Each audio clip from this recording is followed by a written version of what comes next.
welcome back to another episode of Off Centered. And Neo kind of threw me for a loop because what happened to Neo? I don't know if he just cut his cam on purpose or what. Oh, there he is. Okay. I don't know what happened there. It just automatically switched. I was like, did the cord fall out? No, it like switched to like a different cam input on when it switched. I don't know what happened there. It's weird. Yeah, that was a plot twist. All right, guys, how we doing? Doing good. Good. It's been 2 weeks or 1 week? 2 weeks, right? Yeah. It's been. We had our fantasy draft 2 weeks ago. Yeah, and that wasn't even 2 weeks. It doesn't feel like it's been that long. I have Neo. Neo's on deck for me this week, and I did win week 1. Accidents happen. It was the 27th. The 27th. Today is. Yeah, so it's definitely been 2 weeks. Today is the 10th. Yeah, I'm going to knock this out right out of the gate.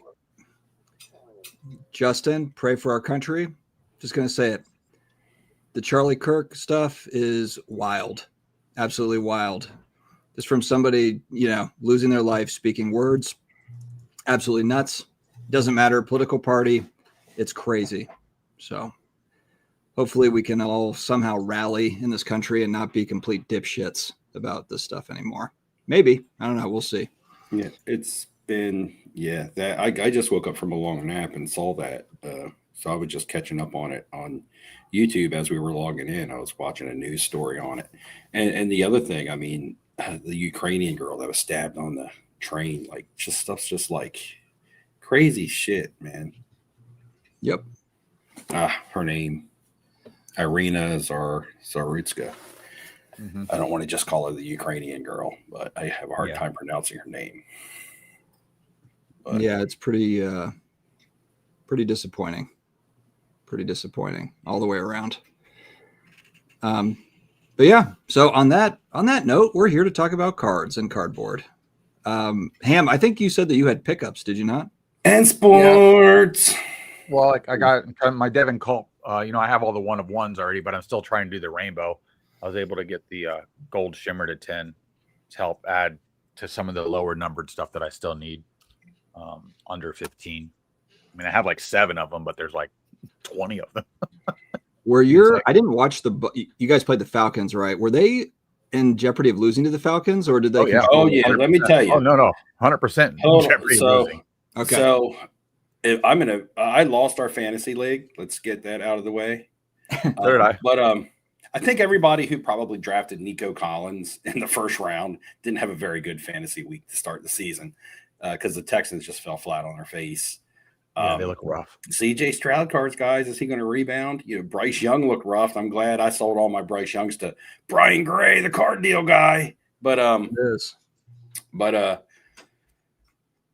in my big money league, and what reminded me of this is I was playing against Baker Mayfield and Mike Evans, and I'm like, got a nice little lead, and then I'm like, the Falcons, I'm like, just hold the Falcons here on this 4th and goal or whatever it was and kneel it out. Get the game over with, baby. Kneel it out.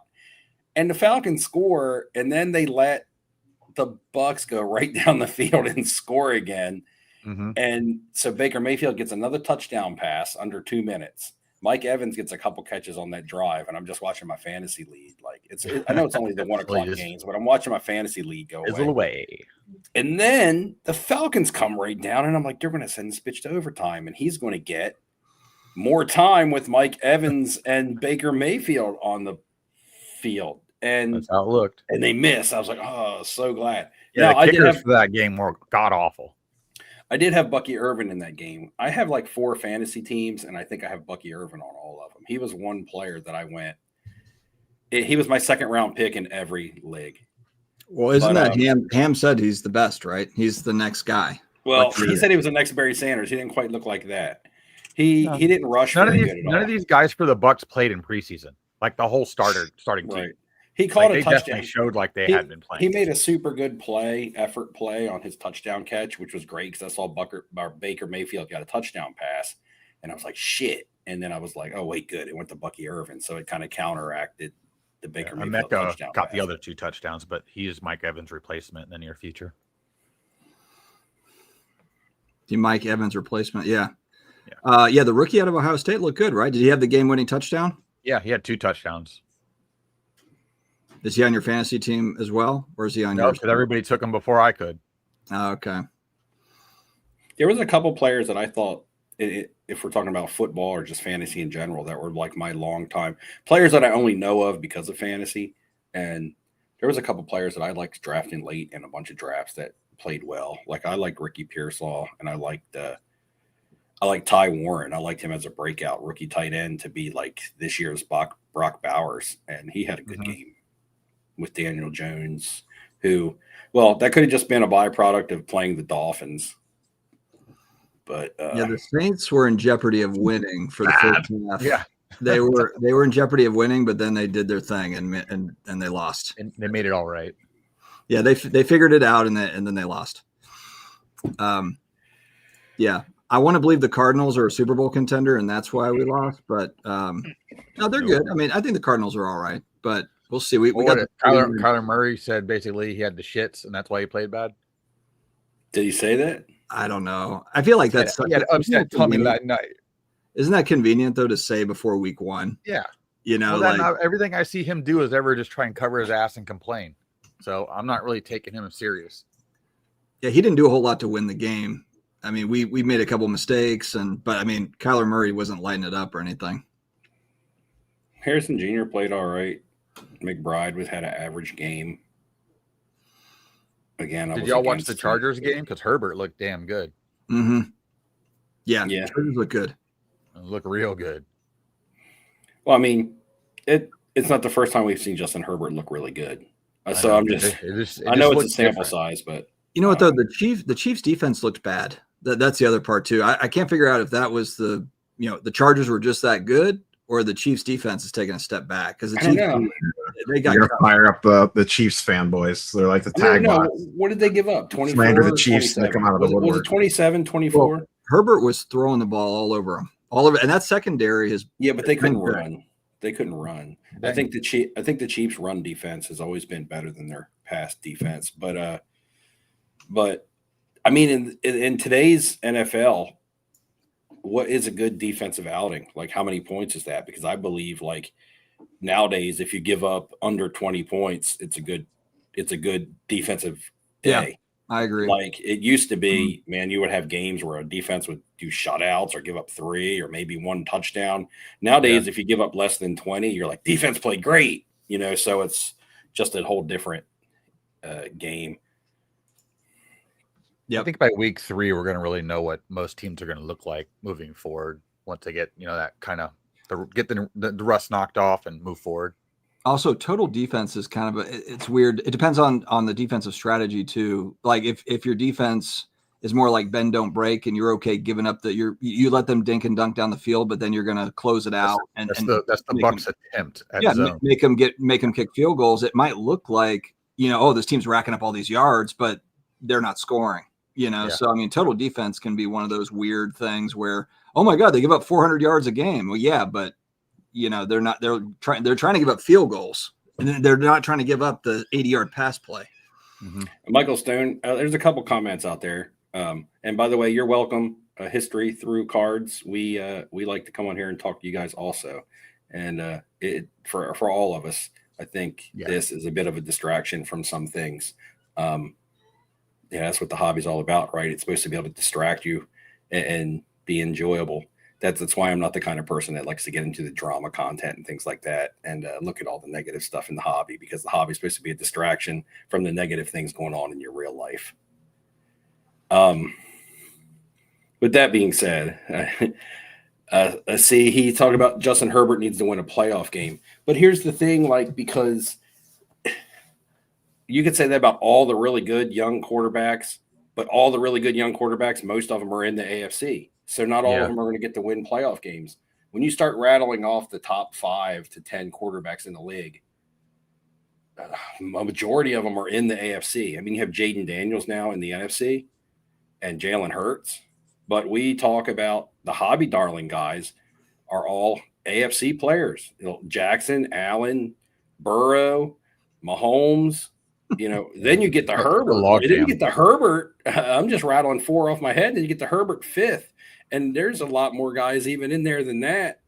When you start talking about the young guys that are still in the league, people want to see Drake May do good and Bo Nix do good, right? But people talk about Tua all the time. I don't know what's up with him. But anyway, it's just I know what's up with him, and it's not good. The Dolphins are just a disaster. Zach Wilson's getting ready to start playing. That's what's getting ready to happen.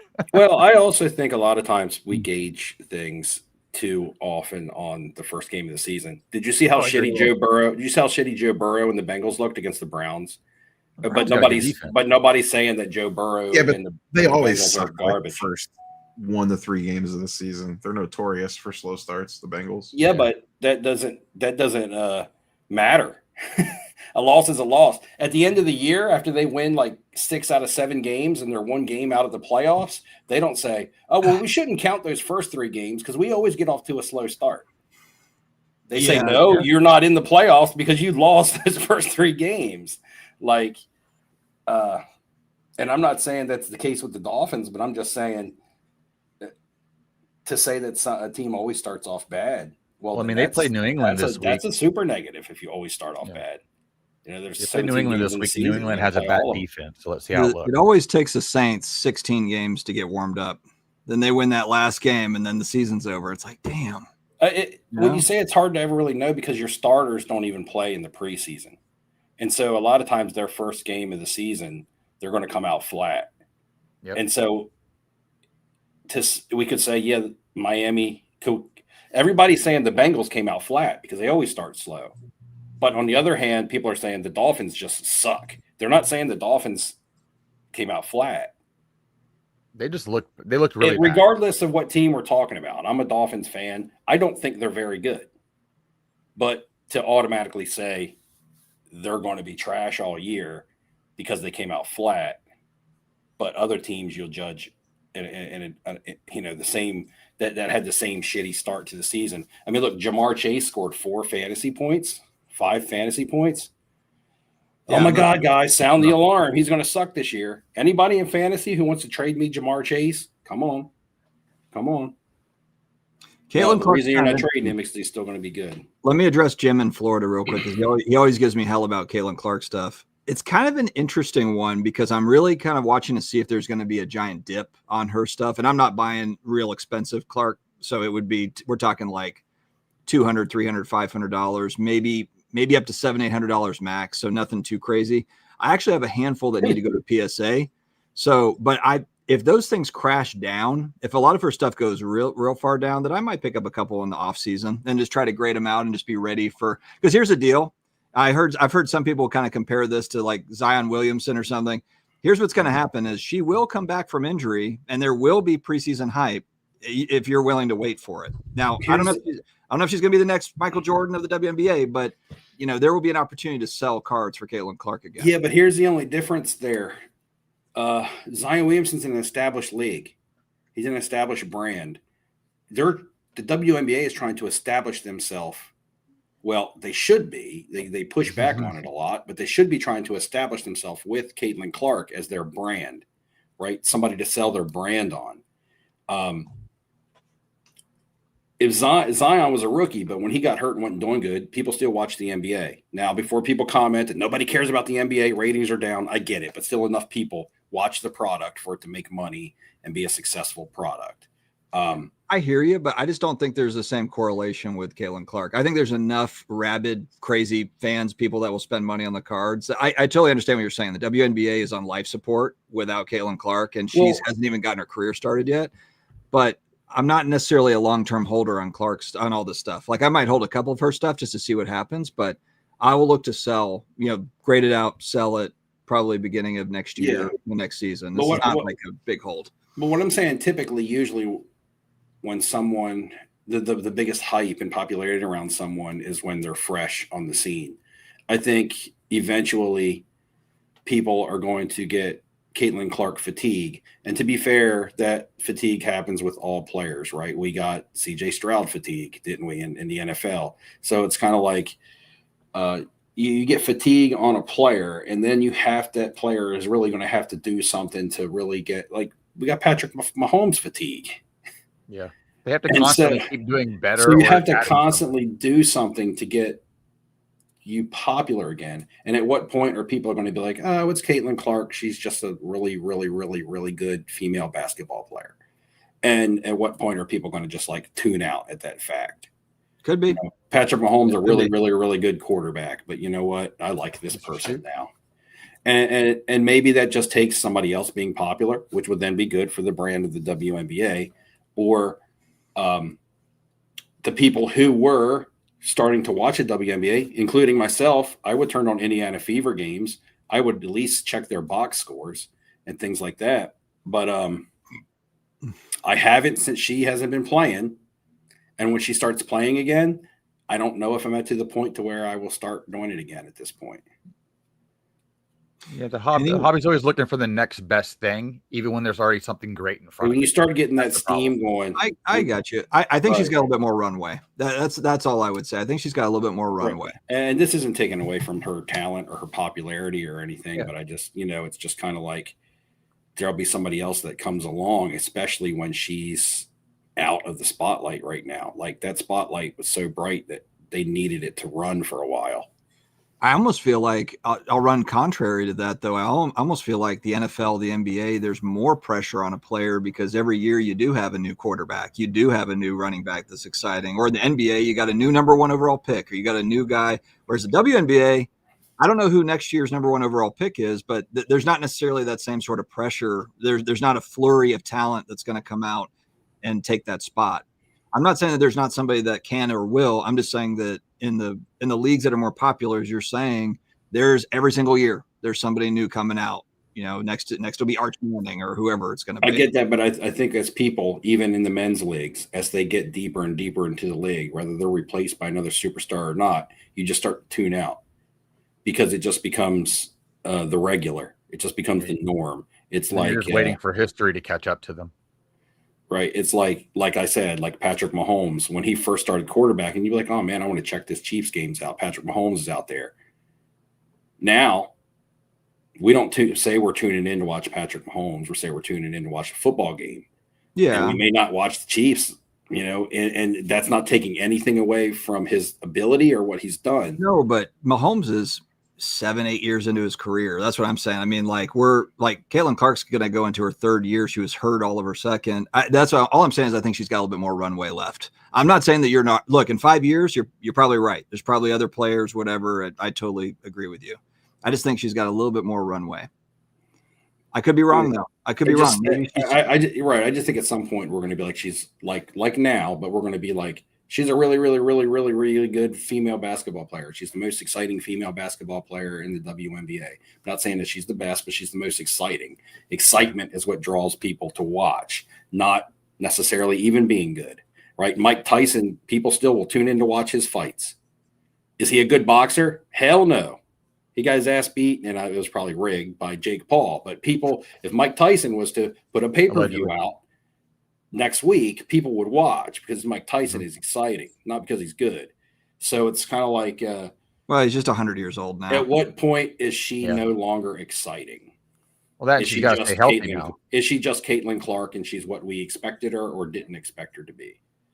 Because I mean, they hit harder in the female league than they do in the men's league. I mean, that looks more like Pistons basketball back in the day, the way the women beat each other up. That's why nobody watches though. The game itself is shitty. Let's go back to this question here. I thought maybe we addressed it a little bit, but QB cards at the National. I feel like this is the first National in years where I didn't really see a whole lot of like huge buzz around. Yeah, I mean, sure you had some guys, but I mean it wasn't. Now I'm kind of wondering too. I know that PSA graded. I was looking at the data. Like in August, they graded more Jaden Daniels than they did Michael Jordan cards. So maybe there was just stuff that wasn't back from grading yet, and that's why there wasn't more Jaden Daniels at the National, or what? It just didn't seem like there was any sort of like super. I didn't see Roth running around. He sold the card at Fanatics Fest, but I didn't see him at the National running around making videos on quarterbacks. Did you? No, they target cards that are 10 and below now for the most part. I think what happened is the prior couple of years, the entire hobby caught up to that process, and Yeah. there was just no new available movement to have on some of these cards. And then nobody really knew which way to go with it. Who's going to be the guy? Everything's changing so rapidly in the NFL. I think this is the first year we're going to see more in-season movement for players continually than ever before. Oh, you think Especially it's the going to NFL. happen during the season? Yeah, I do. I think that's where it shifted to. It shifted to show me what you have, and then I'll go chase you down. I think that's where we're at. I And some think teams, people don't care about the players. There's I also think that too. Like, how many people are going to go chase Jalen Hurts unless you're an Eagles fan? Well, no, I think there's a lot more multiple things to it as somebody who actually buys and sells those types of cards. Because I sold a ton of Bryce Young at the National, but the thing was, it was to repackers. I think the buying and selling to repackers dwarfed / overshadowed any other type of card movement at the National. We didn't talk any, just like we're talking about. Okay, the quarterbacks weren't popular. There was no quarterback that was really hyped up. We didn't see any certain quarterback moving. Let's be honest. A good card of any young quarterback was moving. It was. But why didn't we talk about it as it was this quarterback moving? We talked about it as in repackers are buying everything, and that includes the young quarterbacks. That's what they really wanted. We just we never really specified what the repackers were buying. So those cards were moving. I know firsthand. I sold over $4,000 worth of young quarterbacks to a repacker, and I made money on them. But also, Good question. We have this conversation every year about the National and the young quarterback, and at some point, people realize this is a trend, right? So if it's a trend, you got to get ahead of it. In December. So lots of cards that I was buying in December. You're right. Yeah. I buy for the following season now when a quarterback is eliminated from the playoffs. Now, whether that be they don't make the playoffs, because technically if they don't make the playoffs, they're eliminated. Playoffs? And if they do make the playoffs and eliminated, they're yesterday's news. And that's the best time to buy. And typically, a lot of times, the best time to sell, from my experience, is March and April of the following year. You no longer wait till July. You're selling before the draft now. Some people are buying quarterbacks in August, right, Neil? Some people are buying. That's what some YouTubers told me. I know the sports car nonsense boys were buying quarterbacks in August. Yeah, that or they're trying to pump. Now, to touch on what Ham said, is he thinks that there's going to be a lot of movement on based around performance, which we don't normally see because the baked in stuff usually outweighs performance. We will see cards move based on performance on people that didn't have baked in stuff on. Okay, one quarterback I could not sell to repackers was Justin Fields. I had 2 nice Justin Fields cards. And Brian Gray, who was buying pretty much everything, they were the first 2 cards he removed from my pile. And Ham was standing there.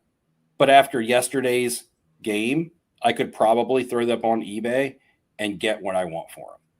Yeah. And that would be a performance-based sale as opposed to a hype-based sale. Now, performance spikes hype, right? He did good. Yeah. So now people are going to be hyped thinking that he might do good all year. Like Daniel Jones. And I'm not saying whether he will or whether he won't.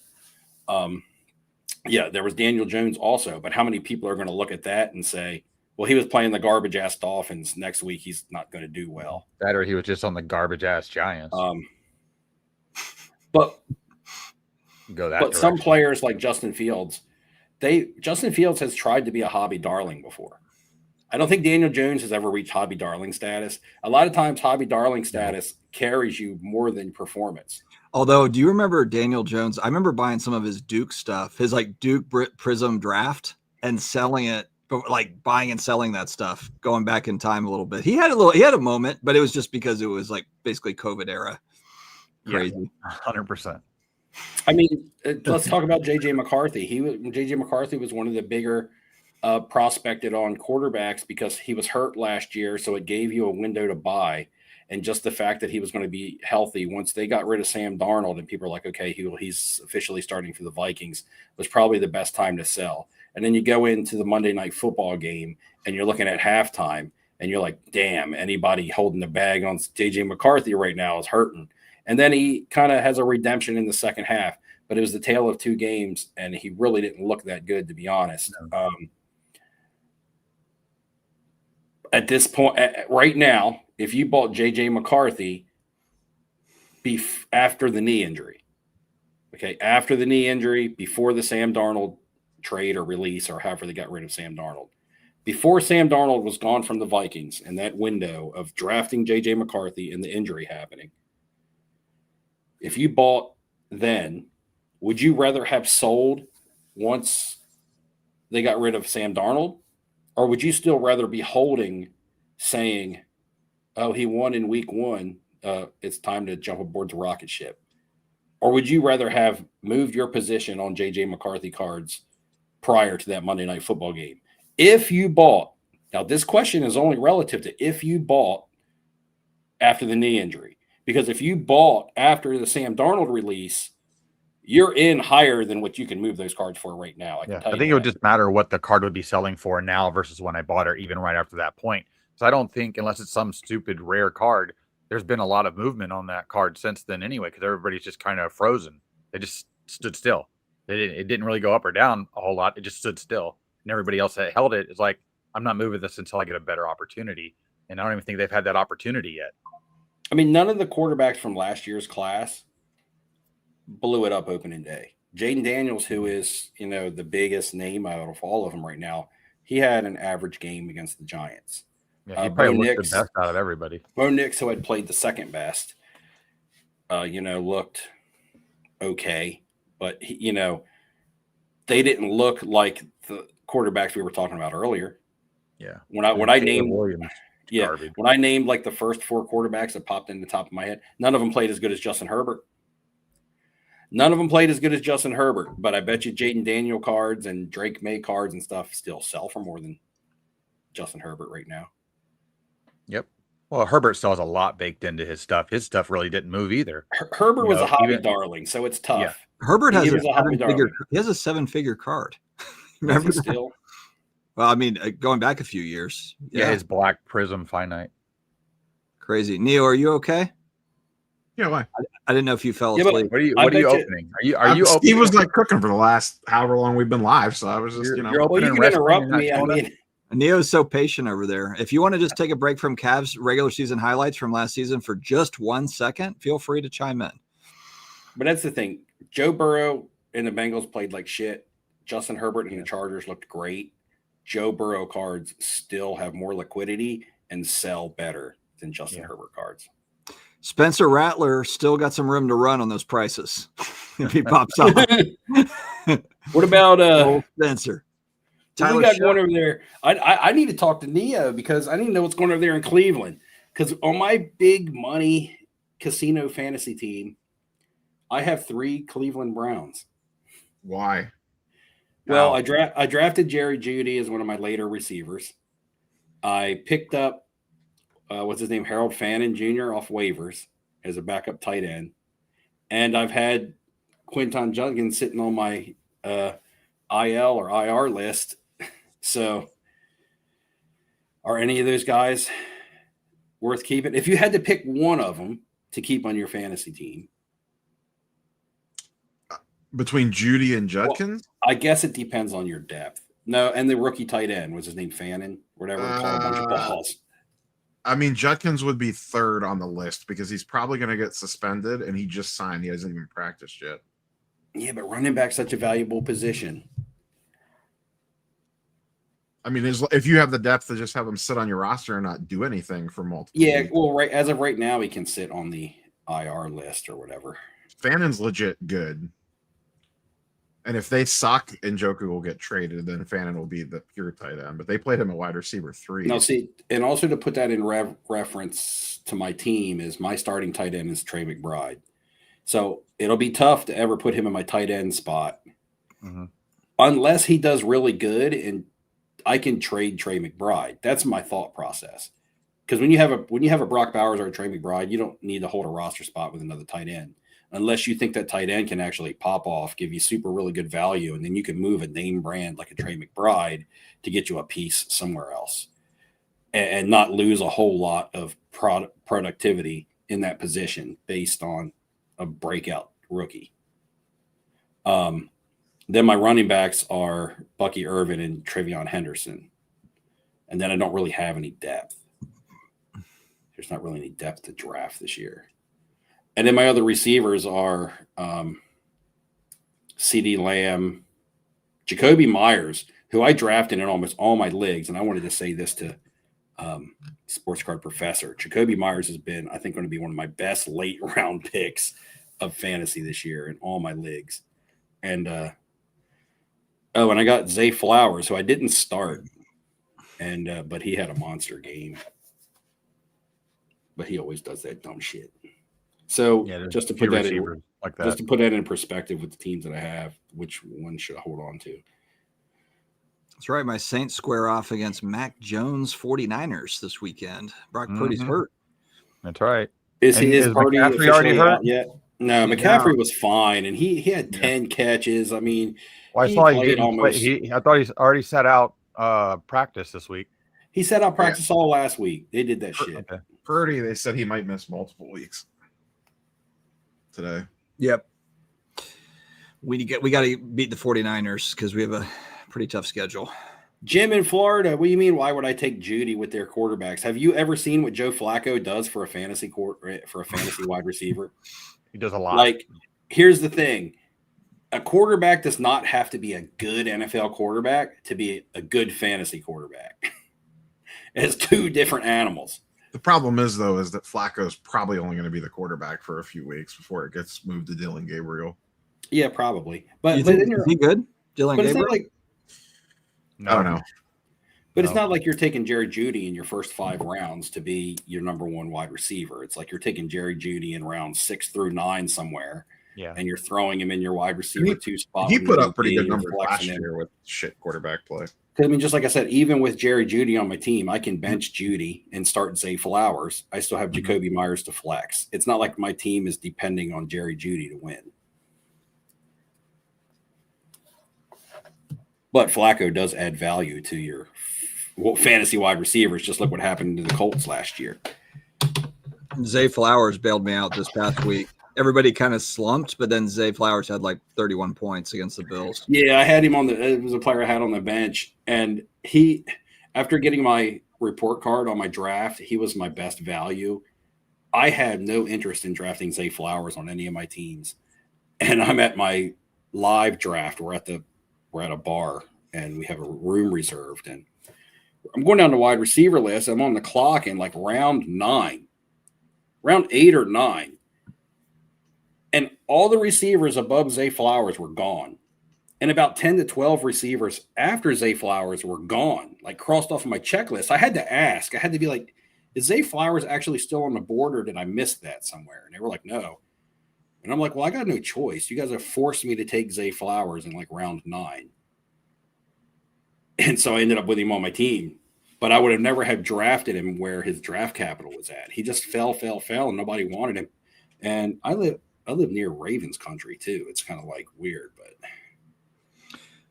Brendan says it just seems none of the lessons from the junk wax era, I assume that's what he means here, are being pondered, just repeated.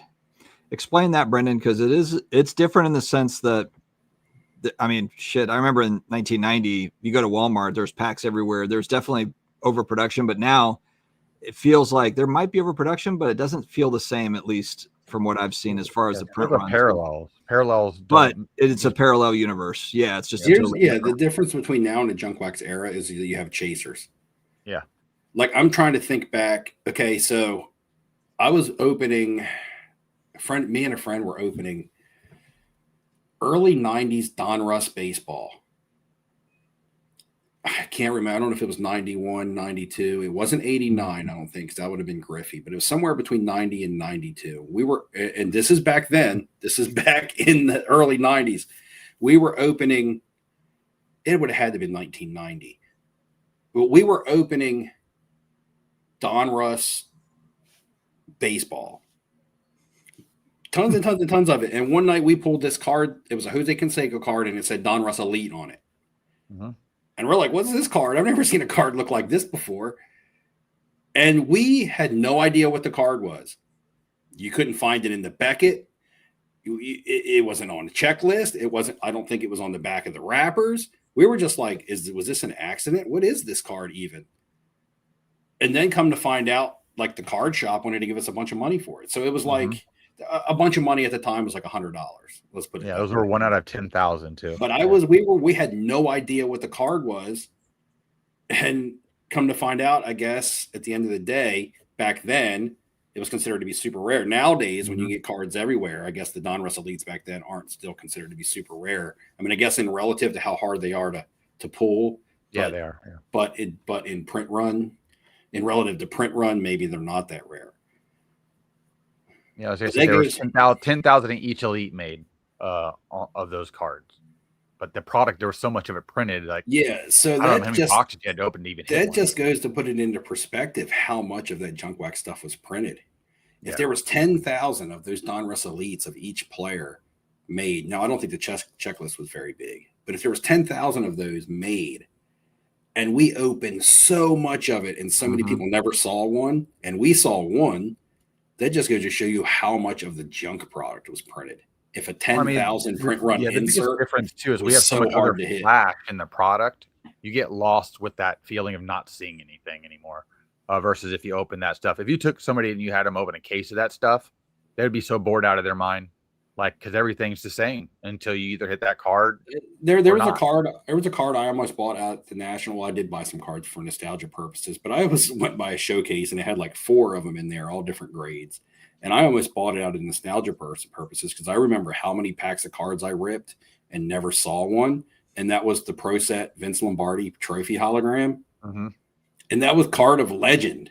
Yeah. That was card. I remember in '89, I got a pack of Pro Set football from video rental store. Go imagine VHS rental shop. Guys, those don't exist anymore. But off the counter, and I was walking through town. It was a couple blocks from my house, and I opened it up, and I pulled the Pete Rozelle commissioner card.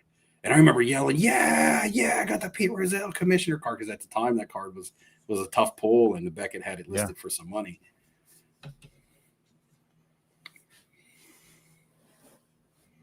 What do we think about Fanatics Fest next year, rolling up into the National? It means I'm not going to Fanatics Fest next year. I'm going to prioritize the National. That's just the way I'm going to have to do it. They're 10 days apart, basically. I think it would be different, too, if I was bigger into soccer. You know, if I was a big soccer guy, then maybe I would look to go to Fanatics Fest. But for me, it's just kind of like, okay, they would have installations with pro soccer players, cool, but it's not enough for me to move the needle for me. And next Steve, year, you're close enough. Like, Steve, you're driving distance, and maybe it's different for you. But Ham, are you going next year? I'll go to the National if I do anything. There's just so much stuff squished together, and even that 10 days, it's ridiculous. It's like I don't even know how everybody's going to be able to do it that even tries to attend one or the other and or both as even a dealer. How do you do that? Even a company, companies are going to be stretched thin. I'm going to the Comic-Con, which Neo, I'm going to the Comic-Con, and I'm coming into town Tuesday, and I'm leaving Saturday morning. My wife actually got off work, so now she's going to be there. But by the time she knew that she was going to be coming, the Friday Comic-Con tickets sold out. So she got a ticket for Thursday. I got a ticket for Thursday and Friday. So Thursday, I'm going to the Comic-Con, and Friday, I might be going without her. Unless you can buy tickets on like SeatGeek or StubHub, but people want a lot of money for them. People scalp them outside too. I can't imagine buying scalp tickets for a Comic-Con. I know, right? Your Comic-Con sold out, man. You got to get tickets early. That's funny. But anyway, there's a Worst Card Radio's out there selling them, I bet. That's right. Yeah. Parking. They're selling the parking too. But so none of you guys are doing Fanatics Fest next year? I don't think so. I don't see I won't be able to. It's just to me, it's a time constraint thing. I'd have to choose. I'd have to cut something, right?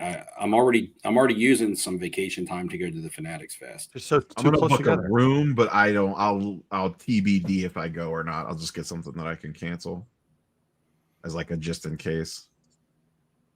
And I think a lot of people too that went to the National this year that may like to try the other things, they may skip the National this year to do that instead.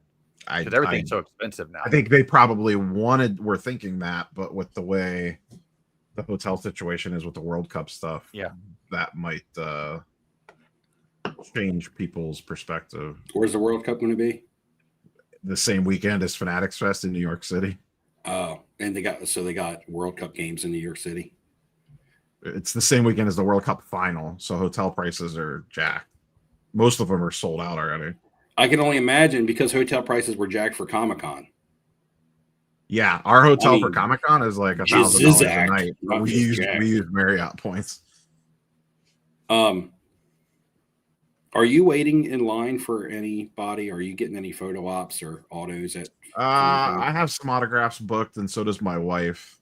I'd have to double check my list again. I just realized that I think Carl Urban is going to be there. She's doing. I know my wife's doing Martin Sheen for sure. Oh yeah, you told me that. You told me that. But Carl Urban's going to be there, and I like the boys, and I like Billy Butcher, the character. They'll still be announcing some more people too. We're Dustin, my wife, and I are going to see the Stranger Things Broadway show. Oh, it's really Wednesday night. Yeah, and then they just announced today that the cast is doing a panel at New York Comic Con on Thursday. Yeah, so you heard anything about it? On the back of that, I did hear that in November they're going to do some sort of a marketing blitz, and so I was also trying to keep my because they did this last year when we went to London to see that play that you're going to see. We were in London the same weekend that they did a like Stranger Things show in Georgia, like where they're filming it, and so we couldn't go to it, and all the cast was there. But I want to take my daughter. I want to kind of hold the November open a little bit to see if they do something similar like that, and then run down and hopefully go to it. But we'll see. Yeah, we bought our tickets. We have pretty good seats for that. I don't know if tickets are still left, Steve, or not. We just booked them because you were still kind of up in the air. Yeah, no, that's okay. Yeah, I wasn't sure. We're seeing that on Wednesday night, and then I don't know if we'll go. It'll probably just depend on autograph signings and stuff on whether or not we go to the panel for the show. And then PSA is doing a panel at the show. I forget what day that is. PSA is doing one at the Comic-Con? Yeah, for comic book grading. Oh. Of course, they sure are trying to get a foothold in that. That would be CGC has business one too. If they didn't. Yeah, they have to do CGC that. has one too. New York Comic Con. We'll see. So do you think CGC? This is a good segue for me. Do you think CGC grading will be there? Oh, 100%. I mean, they'll be there. I mean, but what I'm saying, they'll be there for their card side of it too, right? You'll be able to do card drop-offs. They're not doing on-site. Really? Look, yeah, they do that here too. Because in the mail, you guys saw, I got my Tim Burton pack pulled. These are from the an actual set for Nightmare Before Christmas. Really? And that's pack pulled. Yeah. Damn. Yeah, she don't read my text messages. Is that original art on there, or is it a picture? This is a picture from the cover, like of the Nightmare Before Christmas. That you can see the silhouette of the dog. Oh, there he is. Mm-hmm. That's cool. So there's 4 autographs in the set, and they're all pack pulled. And me and my daughter busted packs and packs of these just trying to pull this. This was a fun project for me and her because she loves Nightmare Before Christmas. And all we ever really got was Chris Sarandon autos out of it, which I have a couple over there, and Glenn Shaddix. Now, Chris Sarandon is the voice of Jack Skellington, so it's still a cool card to have, but it's only like a $50, $60 card. And then Glenn Shaddix is he played in a couple movies in the 90s. He was like Otto in Beetlejuice. Is that the big seance? Huh? Yeah. Is that the big pull, that Burton that you have? Is that the big? Well, there's also one in there. I think there's also a Danny Elfman in there who's the composer. And he does a lot of composing for Tim Burton movies. Like he's really popular. Like he did the Sleepy Hollow movie. He's a movie composer. He's got a lot of popular. So that one goes for a couple $100, but the Tim Burton is the bigger chase. I hope Topps. I keep seeing like they're doing SpongeBob SquarePants. They're bringing out some different IP, which I think is cool. But it seems like it's just a ton of sticker autos. I really hope that that's not all that they ever do or stickers. I hope that they do some sort of a higher end, line for some of this stuff if it gets popular. I like the fact that they made this like the area really big. It's like it's a nice big signature on here. Mm-hmm. Yeah, that's really cool. Clean. Steve, have you seen any of the Cal Urban stuff from the boys Upper Deck series? I have seen the boys Upper Deck stuff, and some of it's on card and some of it isn't. Yeah, I noticed that too. I saw a dual auto of Anthony Starr, who's Homelander, and Carl Urban, Billy Butcher, and I would love that card, but with it still being a fresh product, you guys know how fresh product is. It's pretty expensive. I have an Anthony Starr autograph card where he signed cards at at different cons that he goes to, and then those cards are actually like issued out as cards, but now they have an official set. So I guess the one that I have, it still sells for about the same amount. Like the one I got is like a $300 card, and the upper deck autos that he has are about the same price. I feel like I like the set, but I was looking through it, and I feel like they have so many different versions of the autographs that somehow they manage to water it down. Yeah, especially where they scattered it across different inserts. Right. That's what I mean. You can get the base cards that look like, and they have the autographs on them. And then you got dual autos, which of course dual autos are always awesome in every product. But then you have 3 or 4 different like inserts within the set. Yeah, the ones that look like they're a toy in a package. Yeah. And then there's a variation version of version. Right. But then the inserts have autographed versions too. So it's kind of like, well, he has 4 or 5 different autograph cards in the product. You know, which one is the one that I want, as opposed to being like, we have an autograph set and it's a separate photo and a checklist, or you can pull the base card autographed, right? That's kind of like, so I feel like they managed to water it down to an extent by putting so many different versions of the autographs in there. Well, that and almost everything sticker. I mean, Urban's one of the only ones that's not a sticker on certain cards. I saw the Urban base card, and they listed in the eBay title on card auto. Yeah. And then when I looked at the photo, it's tough because the photo, they made a specific area for the superstars or for the actors to sign on the card, like a rectangle. And it's a white rectangle that they sign in, but it makes it somewhat gives it the appearance of if it's a sticker auto or a sticker was maybe intended to go there in case they didn't get the hard signs. Yeah. Yeah, it's the same thing Leaf does, but I mean, Leaf predominantly uses sticker, and they do a good job with making it fade in. A lot of times you can't really tell, and they do that with that white. That's kind of the reason why they do that. It's a backup plan. I saw Brad in the chat. By the way, Brad, you missed a really good birthday party last night. So anybody in the chat, guys, if you, I don't want to say a fan, but if you listen to my content and you think I'm a relatable person and you lived within like 30 to 40 minutes drive, and we hung out at the National and somewhat developed like not just a content creator to viewer relationship, but also like a friendship, which I consider a lot of people in the comments to be my friends anyway, even if I've never met them. And I invited you to my birthday party, and I was like, man, it's going to be a big old banging party. Food, heated swimming pool, bonfire, all the good shit. Would you show up like if you were there, like if you were only like 30 minutes away and I invited you? Of course I would. Well, I know you guys would. Well, you asked us. What do you think we're going to say? No, I'm saying the guys in the comments, people in the chat. Oh, I thought you were just talking to me. I didn't know I wasn't included now. Damn. Because Brad, who won the contest, actually lives, within an hour ride from me. Boy. Yeah. Speaking of Brad, there he is. Brad, I'm not answering any of your comments anymore. So you see, viewers will get upset if you like ignore their comments or you don't have say something they don't like, right? You don't have their same opinions, and they'll get upset with you.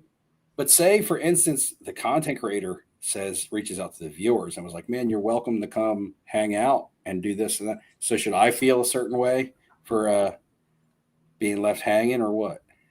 They just use you for the national giveaway. I know. Mm-hmm. Oh, I know that. I've already gotten that. I've already know that. Maybe that was that. There's going to be trivia questions from Steve's birthday party. Now exactly. No one's going to get those. Man. Yeah. How hot was Steve's swimming pool? Yeah. What was the hors d'oeuvres? Oh, I can tell you it was 95 degrees. What was Daisy wearing? she did have a little T-shirt on for a while because one of my friends came and brought her a T-shirt, but it was too small for her. So we put it on her, and it only like covered up like a very little small part of her from the front. But after about an hour, we took it off. But I bought my old pool heater, which you guys saw me repairing in videos. Well, you guys didn't because you don't watch my videos. But people who watch my videos. People who do watch my videos, you guys saw me working on a pool heater, which I got up and running again. Come to find out, I called the people who installed the pool in this home and found out that pool heater was installed in 2007. Oh, that's not going to last that long. No wonder I kept having issues with it. So I go to the pool place. This is a story. So I go to the pool place. I'm like, hey, I need a quote on a pool heater. They're like, well, you got to contact our guy who does pool heaters. I sent them an email. I need a quote on a pool heater. They send me back. The pool heater is going to cost you $5,500. And then it's going to be about $700 worth of plumbing to rework the plumbing. And then you're going to have to call an HVAC person to hook up the natural gas. And you're going to have to call an electrician to hook up the electric. I'm like, that's shit. I'm like, that sounds like a lot of money. And I've only got about a month left in the season. Right at the end of October, I closed my pool down. So I'm like, maybe I'll look into this next year. But I'm like, no, man, it's my birthday party. I got to have the pool heated. So the pool heater, I was like, what model number pool heater are you talking? So they give me the model number of the pool heater. I go online, and the pool heater is a $3,200 pool heater. In some places, you can find it on sale for like $2,900. And this guy wants to charge me $5,500 for just the heater before any labor on top of it. You try to make the good money off. He had national prices. He saw your house. I'm like, I got it. I'm like, do you think we're at the national? This is vintage national prices. He's like, this PSA 10. I'm like, I saw a Babe Ruth card that's valued at $5,000 and somebody wanted $7,700 for it. I said, this is what this feels like. I'm trying to buy a $3,000 pool heater for $5,500. I'm like this, so, man, I ordered the pool heater myself. I watched some YouTube videos and I did all the plumbing. I did the gas line and the electric, and that thing is running like a beauty right now. So I just had it delivered I bought it for $2,900 and change, had it delivered, and did all the work on my own. The chat I did all the plumbing too. Pools are a money pit, like a boat. Yeah, bust out another 1,000. No, they're not. The boat stands for. No, I don't spend nearly that much. G unit. So my pool is fiberglass. My pool is fiberglass, so I don't have liner issues. It's basically like a giant bathtub dug into the ground because it's in ground, but it's a fiberglass pool, so I never have to change the water. I never have to change the liner, and it's a saltwater system. So I don't have to pay tons of money for chlorine because chlorine and chemicals are expensive. But because I pay $500 for a salt cell unit, and it's a saltwater pool, and that salt cell unit will last me 5 to 6 years, I don't have the chemical expenses because I use salt. All right, fair enough. Let's get back on track. I think Brad actually had a decent question. Football and basketball taking over the licenses. Are there K-Sits going to be like downtowns and kaboobs as far as popularity goes? Yeah. Ham, what do you think? Yeah. Why fix what ain't broken? They're lazy. It's easy. I mean, I wouldn't be surprised they try to come out with something new, but like.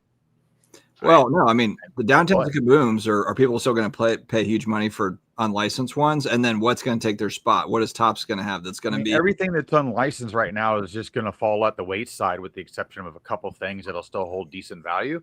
As soon as stuff with licenses come out, it's just going to blow everything else out the water. And if they do any type of homage to other players now that they have the license that we haven't seen a lot of stuff created or made for in the past, a couple of years, I mean, dear Lord, can they create a Kobe card?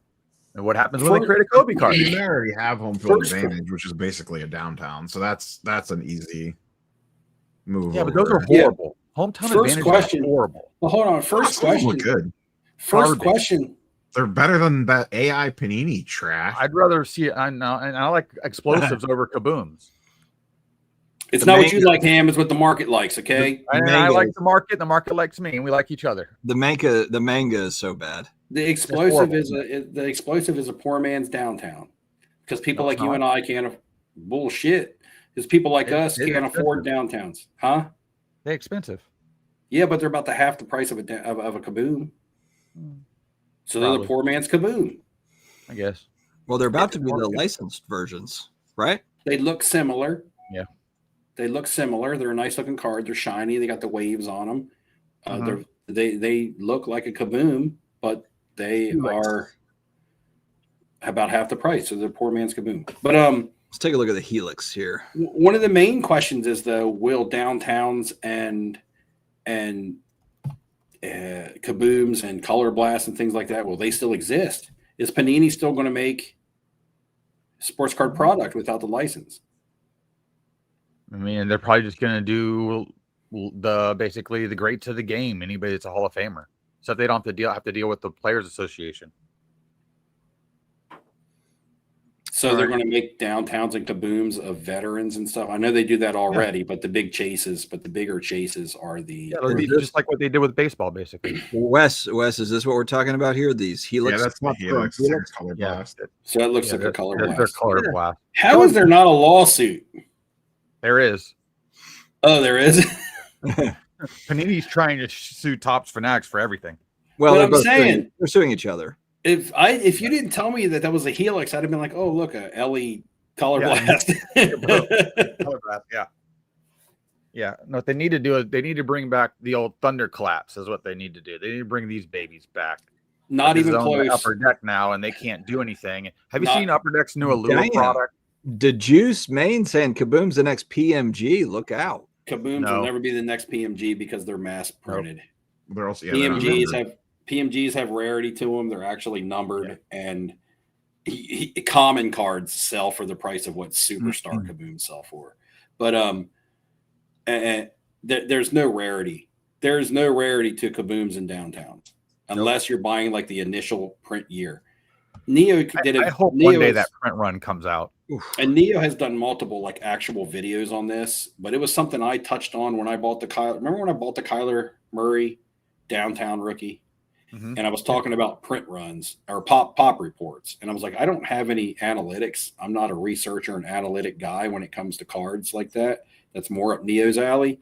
I'm like, but I can tell you from pop reports, the 2019 Kyler Murray had like less than 100 PSA 10s. And if you fast forward to 2021, just 2 years later, the Trevor Lawrence downtown had like 600 or 700 PSA 10s. And I was like, that alone, because both of these guys were first pick of the draft. They were both the big prospect in their draft respectfully. They were both young, popular quarterbacks in the hobby. So you can't tell me that people just didn't submit their Kyler Murrays. Plus, the Kyler Murray had been out 2 years prior to the Trevor Lawrence. And there was literally like 10% of Kyler Murray based on Trevor Lawrence. There was more Trevor Lawrence PSA 10s than there was graded period Kyler Murrays, not just Kyler Murray 10s. So that there was easily a telltale sign of the increase in print run production. And now we're talking about 2025. This was 2021. That was a 2021 product. Yeah, we're talking 3-4 years now later. Like, case hits are case hits, but they're all relative to the amount of cases being printed. Just like I talked about that Donruss Elite earlier. 10,000 of them were made, but it seemed rare because there was so much product printed. Well, and they'll just make a new numbered parallel in between 1 and 10, whatever it is. They'll just make a new one just to add more cards to the thing to make people feel like they're getting more stuff. No, but I'm not even talking about. You could take all the inserts and all the other parallels stuff out of a Panini product. I'm talking in relationship to the downtown / kaboom / color blast that are advertised as being tough to pull or advertised as being rare chase cards. Yeah, I like those cards, but they're not. Those cards are beautiful in person. These, yeah, the gorgeous. I always wanted the Peyton Manning. Yeah. Well, yeah. I mean, but they've got a nice Favre one. These are nice cards. Yeah, I think you're going to see this late 90s, early 2000s insert really boom. I think that's the next boom. That's the new. So. That's the first vintage parallels at the end of the day. Yeah, the football versions of this look way better. I think there's also like basketball exclamation points. They don't look near as good. They don't look as good. Is that an insert or a parallel? It's an insert. It's an insert from Fleer Ultra. What was the pack odds on those? It's worth a Google. Yeah, you probably have to Google ChatGPT. Because we know that the PMGs are super popular from the old stuff, but we also know that like Platinum Portraits was another popular one. Intimidation Nation were some other popular ones. Like so, there's tons and tons of them out there because there was tons and tons of inserts in the 90s. Will it get to a point to where a rising tide raises all ships because so many people are on that fad right now of 90s inserts that you got to keep dropping down to the next level of affordability, which then takes affordability to non-affordability. Just basically what's happening with the Jordan market, but just now break that out into different groups and genres of players that people are going to group into that category. Right, that's what I'm saying. If I want to collect 90s NFL inserts, for instance, and I cannot afford the top 3 to 4 popular inserts, am I then at that point just going to say, the hell with it, I'm not going to collect them? Or am I going to say, all right, well, I'm going to find the next affordable insert that looks awesome, and I'm going to start buying that one. And then if enough people do that, then it prices out the next card. Yeah, but you're going to start at the top of the parallel first. So you'd start at a PSA 10, work your way down in a certain grades, and then fall into a raw because you'd start to see how many cards that had been graded over time. Because let's face it, nobody's grading new ones. Are you talking about parallels or inserts? Both. Doesn't really I'm talking matter. I'm talking about insert. It does matter because the parallel is just a different. Find. These are 1 in 288 packs, and there's a 10 card checklist. So a parallel is the same card, different version with a number on the back of it. An insert is a different card altogether.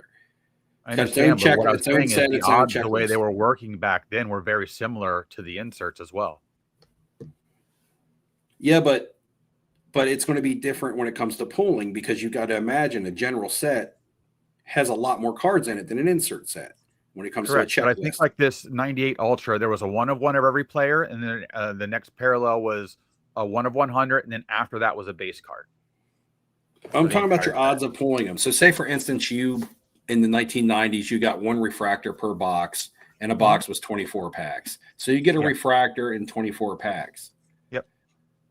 But then say, for instance, you got a Platinum Portrait, 1 in every 240 packs. Mm-hmm. It's probably still harder to get the refractor of a specific player. Correct. No, I agree. Because the checklist on the card is 300 plus as opposed to 10. I don't think they were that high, but yeah. Well, what do you think a base set ran to back then? Max 250. Oh, 300. I'm sorry, Ham. I was 50 cards off. Yeah, but I'm talking about, you know how they used to do all pro cards and rushing leaders, and they made like another 100 cards of just. Well, yeah, they did those in some sets did those as inserts, and some sets did those as actual cards within the back end of the checklist. Yeah, like the basketball, a lot of the best inserts came in Series 2 of all those years. Topps Chrome, I know in football started doing those as inserts though, and then they made actual refractors of those inserts, and the refractors were really tough pulls. Like say for instance, you did like a season's best, Topps Chrome season's best. Look it up from late 90s, early 2000s. It's an insert set from Topps Chrome football, and you could pull those 1 in 8 packs maybe. Right, so that's a basic insert. It gives you something to chase after. You pull something different, cool. I got a card that was 1 in 8 packs, but a refractor season's best might be 1 in 300 packs. Yeah, I got you. No, I got what you're saying.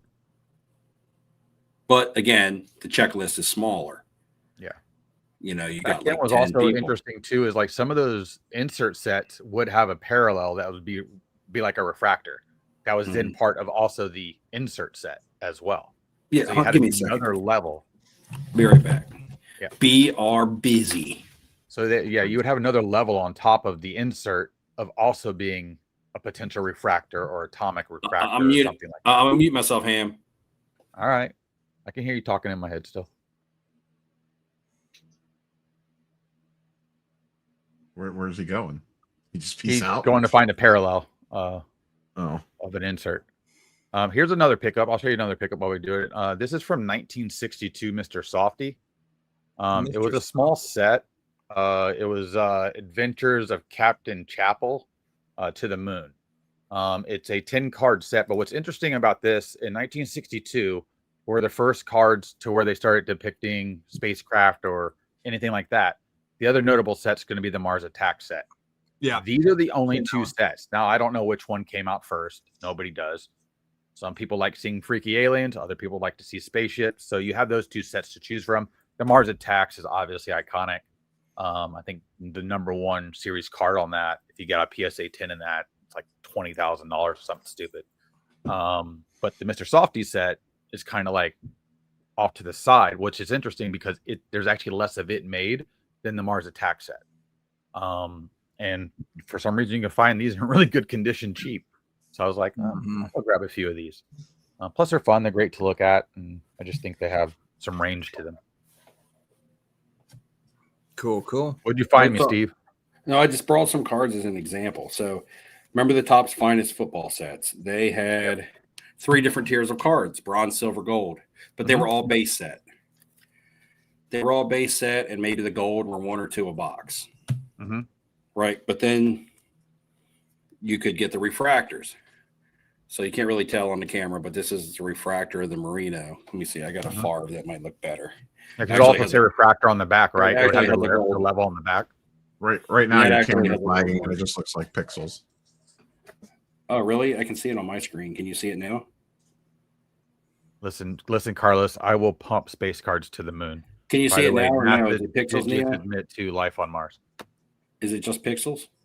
No, you're good now. You're a lot less pixel. I can see Brett Favre. And nice you're showing a Brett Favre while Carlos is here in the chat too. Look at that, Carlos. Oh, that would be the gold refractor. You're not really getting the shine off of my camera. But anyway, again, those are all base set. Now this would be an insert of the Top Chrome Season's Best I was talking about. But that's a refractor version of it. The regular refractors shine so nice too in person. They're so clean. The regular insert would be like 1 in 12 packs, maybe, and this one would be like 1 in maybe 120 packs. Yeah, what's that go for now? I don't know. Like the 90s stuff, it might be a $30-$40 card, but if it grades out a PSA 10, it's now a 10x. I wouldn't be surprised if that card's $100 raw right now. I mean, the difference still now when it comes to PSA grading is if you're grading ultra modern and you get a PSA 10, you're looking at maybe a 2.5x. Yeah, nobody gets PSA 10s anymore. It's a new rule. But on this stuff, it's still like a 10x. If this is a $25 card and at PSA 10s, I'm getting $250 for it. So that's where your money can still be made. It's just harder to get PSA 10s on this older stuff. But that's still where it's hard to get PSA 10s on anything right now based on all the reveals that I see. Everybody forgot how to pre-grade their cards to send them in. These are the ones that make you money. The Shannon Sharp Gold Refractor, because he's cheap. You can buy this card for like $4, and if it PSA 10s, you're getting $100 for it. Yeah, and I bought how do they grade the peel on that? How do they grade the peel if the peel is lifted a little bit? You can take the peel off, and they'll grade it the same. Okay. Peel is not required, and if you remove it, they'll just on the PSA slab. If you keep the peel on, it'll say with peel. And that's like actually a debate in the hobby right now. So comments, this would be a good question for the people in the comments. Do you prefer your Topps Chromes or your Finest? Typically, it's the Finest from back in the day. Do you prefer them with or without the peel? If it's a refractor, without. Because that's where you see the true card. Just think about it. The whole time, nobody's touched it. I mean, the peel is on there to protect the card so it doesn't get damaged. So if you remove the peel, we were going to grade them in the future. So they were So if you remove the peel and the card is not damaged, because it says, it has words on it too. So it kind of messes up the image. People might like the look of it. So for instance, I got to take this. Look at this. Straight out the 90s. Look at that. Look how clear that you could put any card. Right. You could put any card. Your camera's frozen, so nothing looks clear. No, I can see. I can see it now. It looks like the sunlight just hit the camera with that thing. So You could put any card. Neo's the one lagging, I think. No, Because No, you it's, just it's definitely you, Steve. no, it's Definitely 100% used. you just had the circle spinning. Maybe I just need to reboot.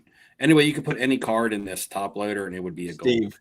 Like I he's see on your Ham's face. internet. Yeah, you're going max Yeah. headroom tonight. Yeah, I'm going to reboot.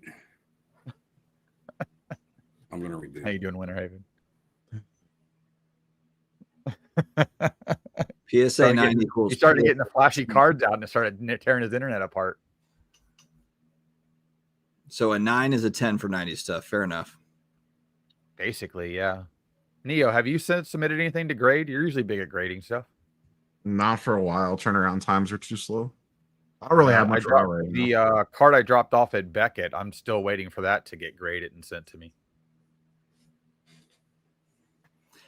I'm sending It's out a gone bunch through of stuff to them Tier too. 2 of whatever their stupid line is to get through it, but and it's a glass card. It's not even like it's hard to grade. You have to crack it out of the stupid thing to even grade it, and it's from Panini, and it's made out of glass.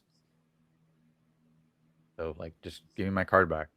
So I can sell it.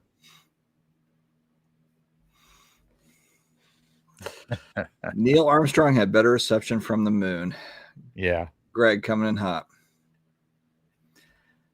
Neo, how you feeling about this week's fantasy matchup? It's me and you, dude.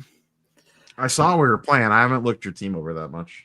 You're at like 223, and I'm supposed to get 233, which means I'll get like 108, and you'll get like 133 and 132. 109. Hey, you got games tomorrow. Who plays tomorrow? Or yeah, 133 and 123 or whatever. Who is on Thursday Night Football? I don't know. I haven't even looked at my team. I know nobody's dying. Just joining now. Let's see. Do we have anybody playing tomorrow? Nope. I know the Bucks play Monday night, so I'm excited about that. Play Houston. Who's playing? Bucks in Houston Monday night. I think there's 2 Monday night games. Oh, Monday night. There's Yeah. Monday night games this week. Yeah. The game that I have to be worried about is the home opener here because we're at the throwback game and we have a tendency to lose our throwback games all the time, even though they're always at home. And we play the damn Jets and we're not good against running quarterbacks. Oh, are you wearing the orange creamsicle? Yeah, they're doing the white jerseys instead of the bright orange. I want the bright orange. How are they I not don't doing the want- orange crush for throwback night? That doesn't even make sense. I Yeah, know. that I agree. sucks. I want the neon orange from the 90s. I don't even want the orange crush. Every time they do that's the flat orange. I want the orange that hurts your eyes. The one that Vinny Testaverde couldn't see. I want that orange. Like you're at the stadium and you just go blind looking at the players on the field. You're like, Especially what? with the bright sunlight, you're like, I can't stare at the screen. It's tough for me. Usually the Saints play the Bucks in Tampa in December. For whatever reason, I remember going like towards the end of the season. It's always like last game of season, which is like, thank God, because I could never do like September. Listen, I'm so happy the first 2 games of the season are away. They need to start doing that just moving forward. Make the 3rd game the home opener. Get out of that at least 1 month of death heat that we have with the humidity. And, pray that you have at least a decent weekend coming up for that home opener. It's so bad. I've got Saints season tickets, and the Cardinals game's coming up this past week, and I was like, shit, have I sold this? Have I sold this game? And I look back, I'm like, I haven't sold this game. I had the tickets at $43 a ticket for our home opener. Yeah. And granted, I mean, these aren't club level. They're, they're upper level, but they're like 30-yard line. They're not bad seats. But I had them at $43 a ticket. I had to move them down to $31 a ticket to sell the home opener. Basically gave them away. Yeah, it's crazy. That's how the Bucks preseason is. I can usually get in I can usually go direct, or even going through Atlanta. It's not too bad, Wes. From North Carolina where I'm at, it's not drivable, so I got to fly in. But I can usually get a direct flight in there. It's not too bad. Maybe like, I don't know, what is it, like a 3-hour flight or something to go direct. Really? And then if I'm going through Atlanta, then it's like an hour and a half or whatever. It's not too bad. This is true, Carlos. This is true.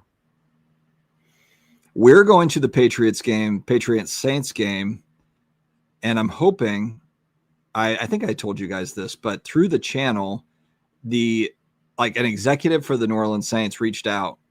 You didn't tell me about this. I didn't know you had inside pull. I have the inside track, and the guy was like, "Hey, we love your show." They also own a card shop in New Orleans. They just started doing that. But he's like, let me know when you're in town, and we'll get you on the field before the game. So I told my youngest son, and he lost his damn mind.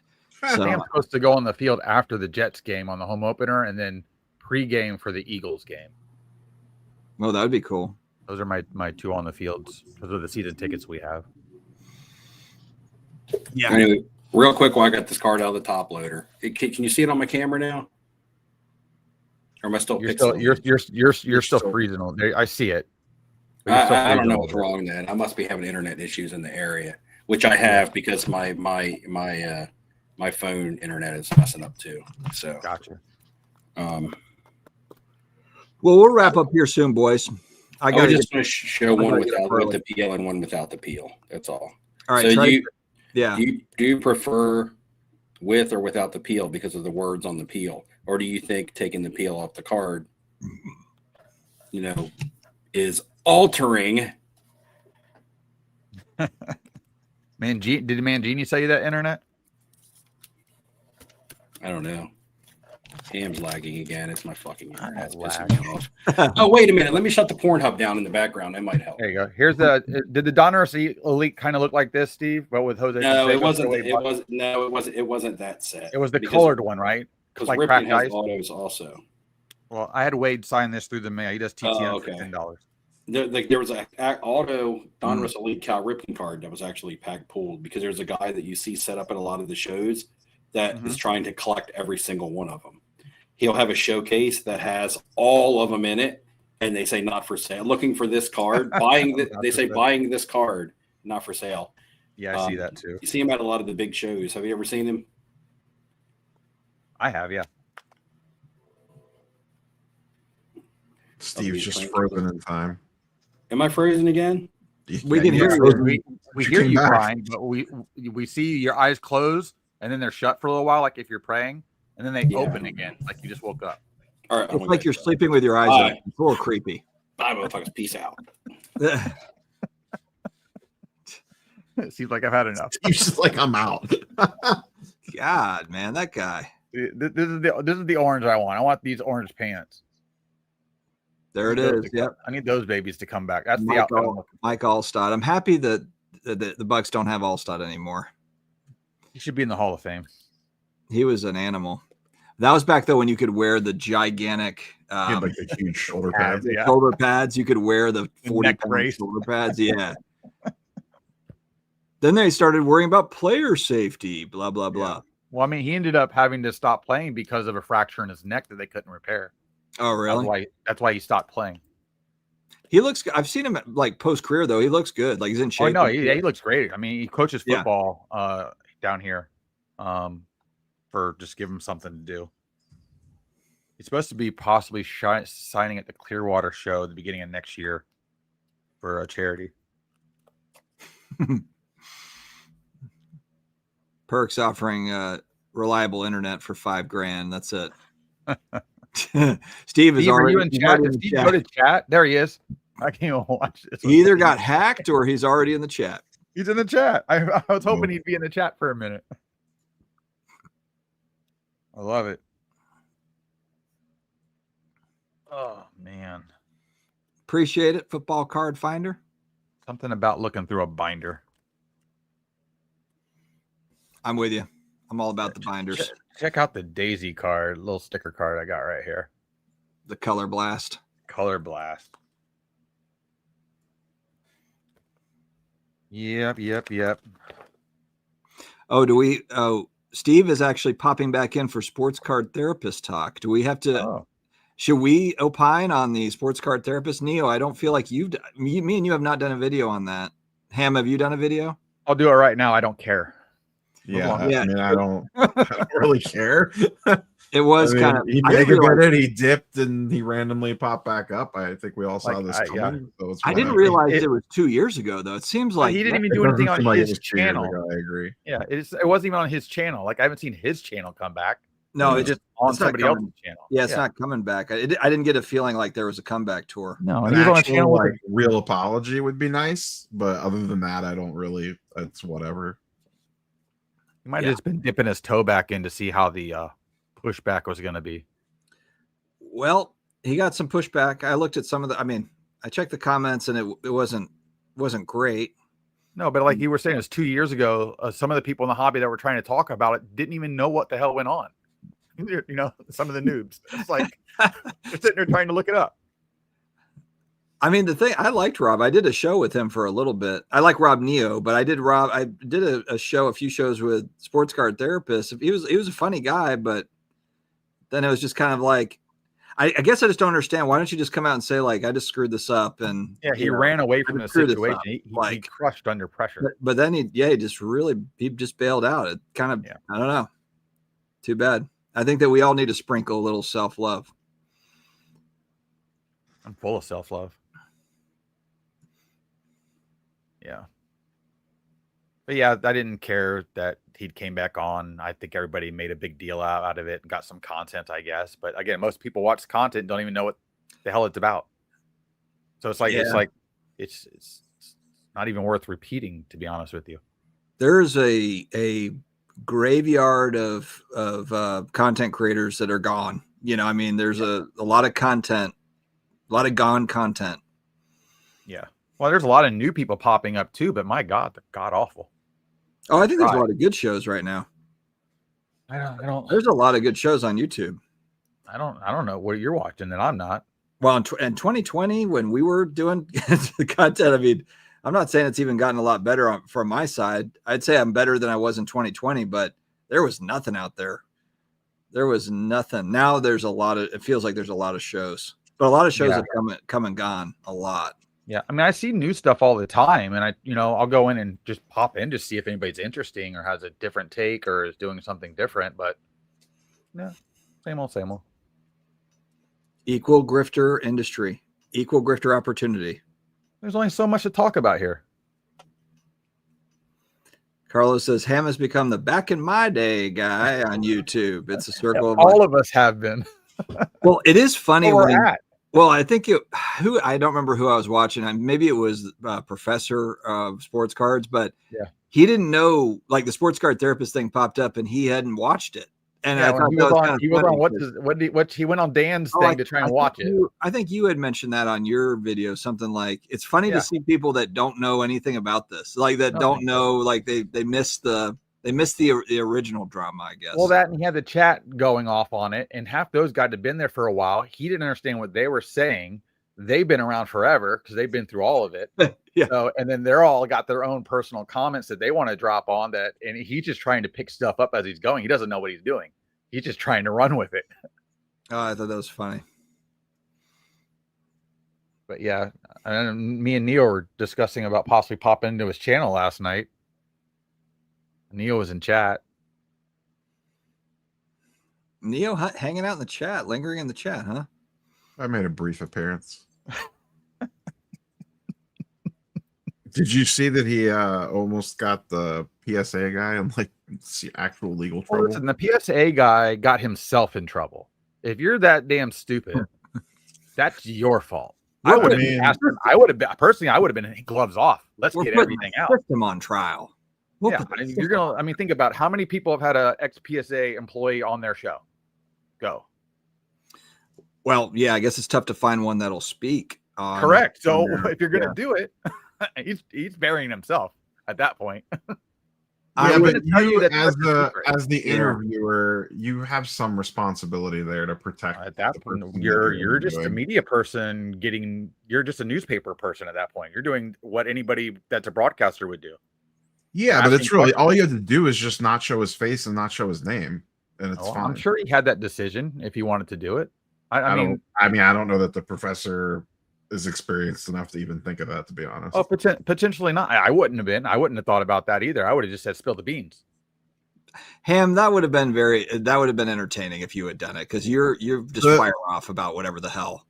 Yeah. The problem is, so he did that, which is great. It was a good interview, but now, one, I think it hurts him because what other person from another company is going to be like, yeah, let me go on that channel and have, potentially. I mean, I would also think the guy that came on very young and any other PSA employee is going to be like, nope, not messing with that. So there's like less likelihood now that we actually. There's only like 2 PSA employees that ever even talk. I know, but now anyone that would even ever think about it would be like, I'm good. I'm not even going to test those waters. People are stupid. They do dumb stuff. We see it all the time. Ham's just here for the dumb things. I just want the truth. I don't even know that you needed to distort. I want like an unsolved mystery. I want an unsolved mysteries intro. I want the silhouette with the voice distortion. That's I want it like full 80s unsolved mysteries. But then Steve says he's backstage. I am backstage. Yeah. So you guys were talking about PSA. I missed the question. Oh, I thought you froze again for a minute. It's like, and then there you were. Jack in the box. Ding, ding, ding, ding, ding, ding, ding. No, but yeah, the chat's turned on Neo. So Steve, change the subject.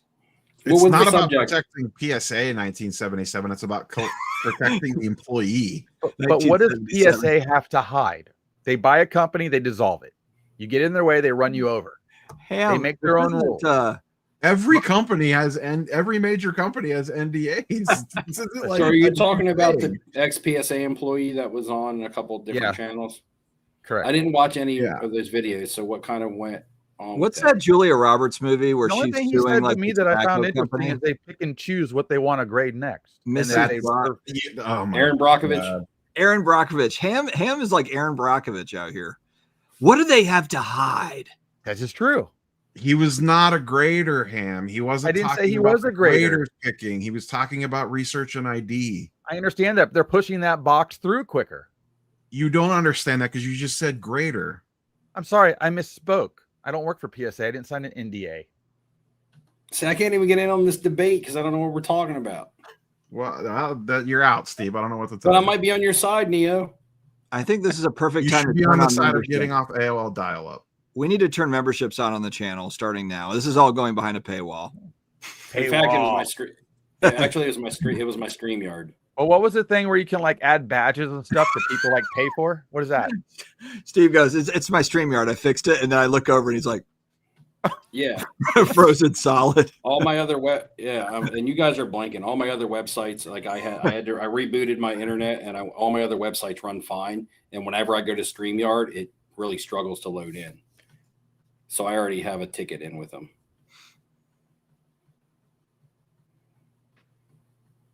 But I still want to know what PSA has to hide. Like, what's so special that nobody can talk about it? Go. Just tell me. Man, you're just impossible. Who's their competition right now? I want to know. What does that matter? Name me a large Zach's here to pay. Guys, we're missing valuable dollars here. Zach is willing to pay. I mean, this is basically every company policy. Bad take, Sam. This one's right up there. So what is like saying because you have a non-compete, I can't have a job? That doesn't work in the United States anymore. Non-competes are no longer legal. It's not a non-compete. If you want to see this argument somewhere else and use that knowledge, how's that any different than telling somebody that you're standing? I got to go back into the live stream just to catch up what y'all are talking about. For $29.99 a month, you can see the end of this argument on the members only channel. I'm not even drinking yet. Okay, Cam, hold on. Now I'm about to really flip out. Cam literally won the damn. Look, Steve went to sleep. Oh no, his eyes are. He's still there. He's still glitch. Cam literally won the giveaway one year, and then comes in to the chat. Steve, if you're on Neo's side on this, I'm out. What are you out of? Not winning another national giveaway? I don't even know what side. I don't know what side. I don't know. Did he sign an NDA? Unbelievable, dude. Can be unbelievable. He signed an NDA. He can't talk about it. Wow.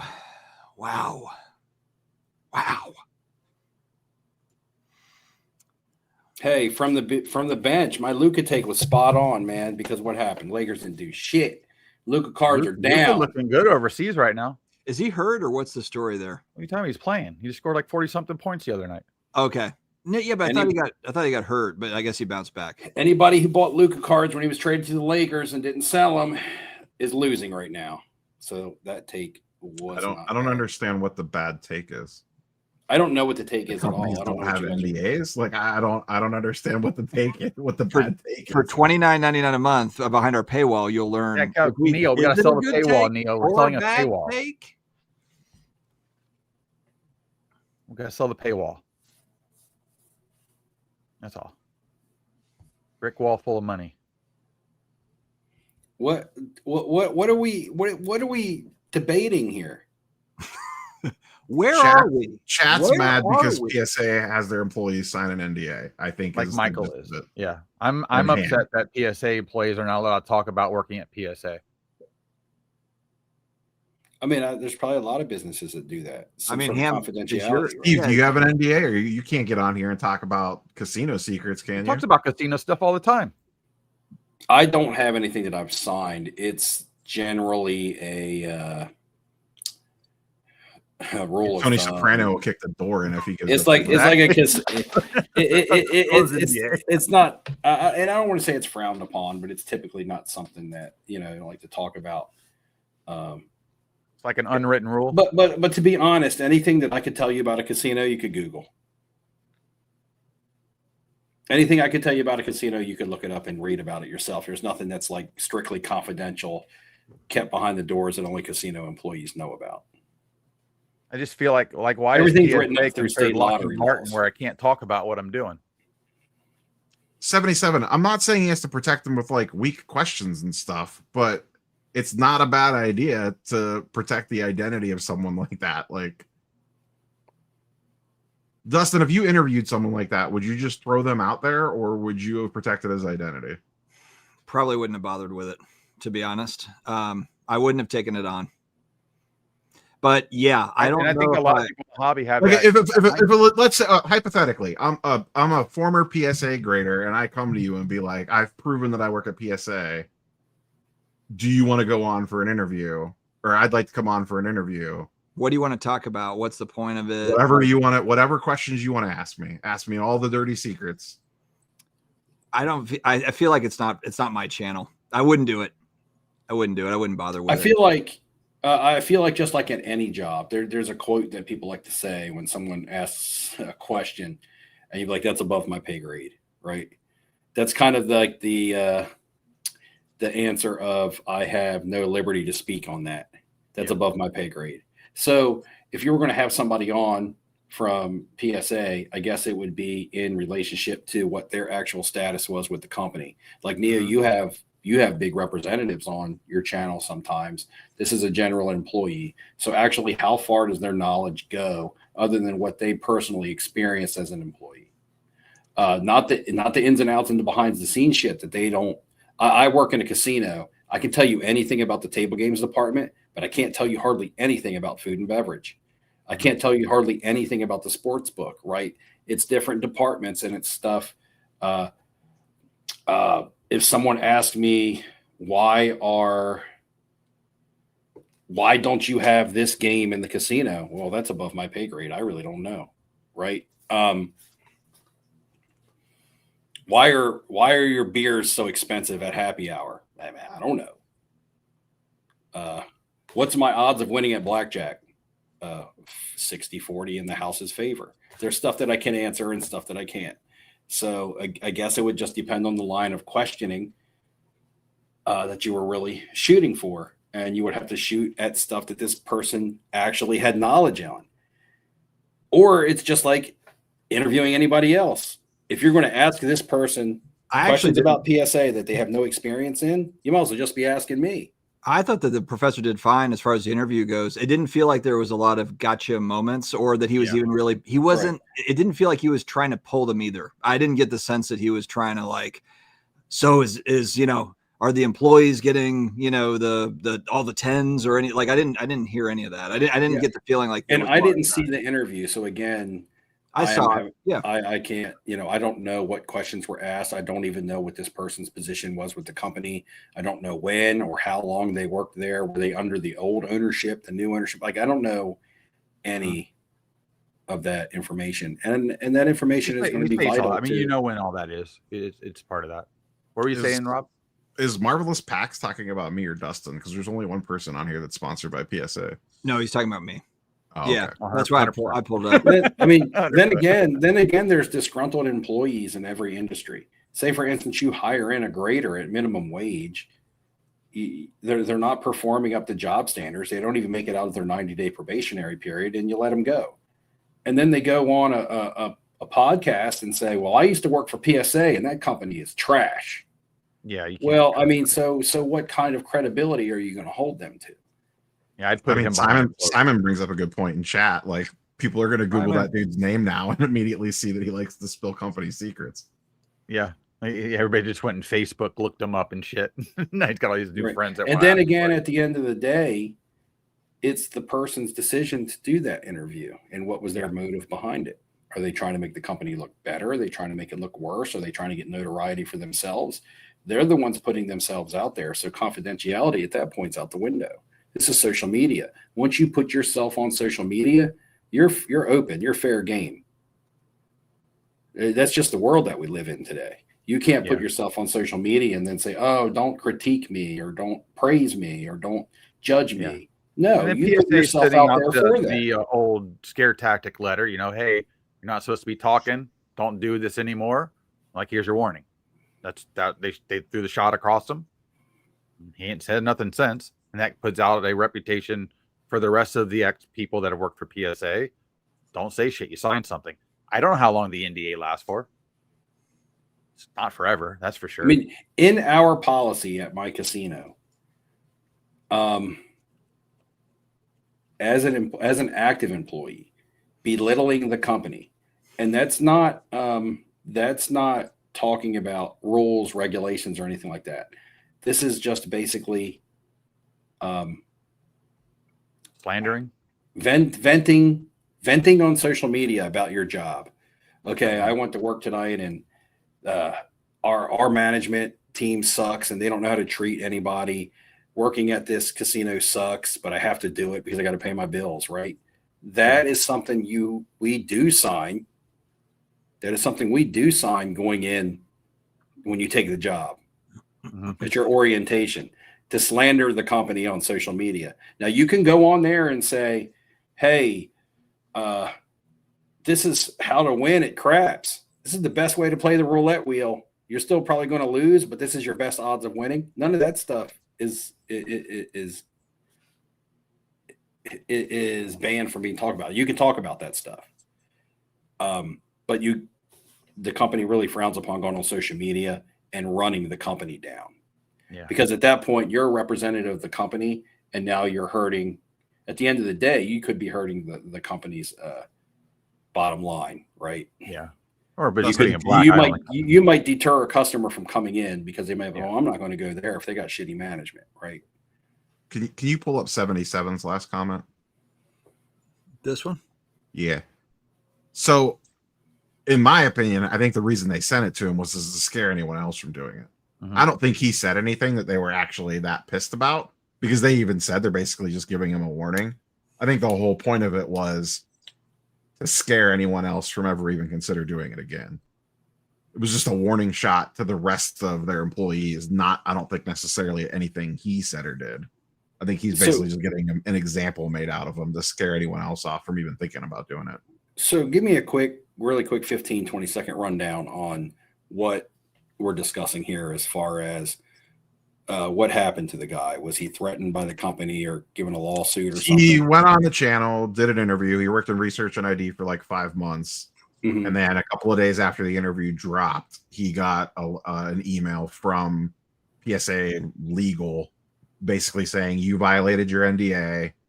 We're giving you essentially a warning and a pass if you reply to this and say that you won't do this again, basically. And as long as you don't do it again, we won't pursue any actions against you. Like, where it's just, this is like your get out of jail free card, essentially, as long as you promise never to do this again. Basically, keep your mouth shut. I can pull it up if you want to see it. If assuming it's not that ham. It's not basically keep your mouth shut. It's not that. Oh, no, it's not. No, it's not. You're wrong. You're wrong. Anyway, not to talk about it again. Yeah, but when you're an employee of the company, ex-employee, no longer work there. Okay, so I got a question. if you're in the NFL, you have a certain standard that you got to meet. Once you sign a contract with the NFL, no, you don't guess. Dustin, That's can you a share my fact. screen? That's a fact. Yeah. Somebody can be accused of committing a crime and get off criminally, but they will still be reprimanded in the NFL. Okay. Somebody be accused of domestic violence, proved innocent in court, no criminal charges, but the NFL can still suspend them for 6 weeks. Why is that? While under investigation. Because they're a representative of their company. Correct. But they still get paid. Right. No, they but they don't get to play. They could get suspended without pay. It depends on what the team wants to do. Correct. Most of them get paid. Well, there's most, and then there's some. Well, because the sum, the team's already done an investigation on it. Okay, so at my job, if someone walks in and I cuss them out, if they make me angry as a boss and they're like, this, that, and the other, it happens all the time because people get drunk and they're losing their money in the casino. Yeah, I get it. I can't say, go fuck yourself. I can't say that to them. The same thing in my place. I can't do that either. And my argument can't be freedom of speech. I can't say, if my company, they're going to be like, you just cuss out a page and we're suspending you for a week. I can't be like, no, freedom of speech. You can't suspend me for that. No, because the new rules apply once you're representing a company. Yeah, based on what that company is willing to let go. Correct. So if this guy players cuts people out all the time, this guy signed something up, if this guy signed something up front and then he broke his agreement, then why isn't he? Is there any way we can get a copy of the NDA? How are you going to get a copy of a Collector's Universe NDA? Somebody's got it somewhere. It's on a file. It's digital. People hack stuff all the time. I'm sure somebody can get it. Well, I don't think we're going to be hacking into. I'm not hacking in. I guess somebody else. Spoilers. It says something along the lines of "Don't talk about anything here."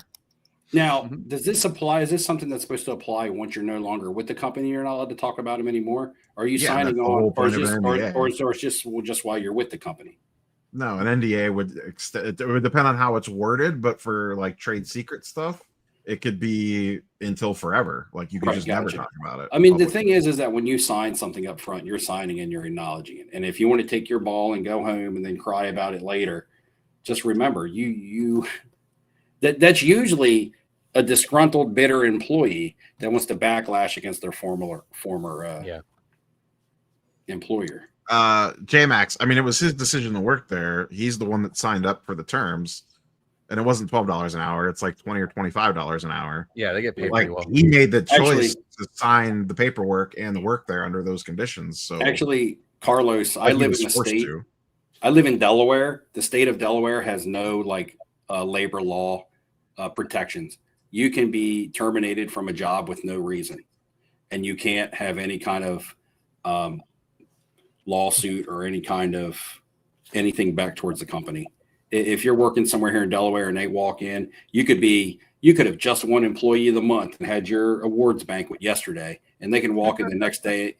You can walk in the next day and they can be like, "Well, we're terminating you." Yeah, they don't have to give you a reason. You don't have to have a reason, and you cannot go to the labor board and file a complaint. All you can do is march your ass into the unemployment line, and that's how the state of Delaware works. Yeah, I mean, Marvelous says he had to sign one for McFarlane Toys, and it's lifetime. There's no limitations on it. That's how most trade secret ones work. Man, McFarlane Toys, that's pretty badass. What were you doing with them, Marvelous Packs? What's their trade secret? I remember, man. That's not how things work in the corporate world, Mark.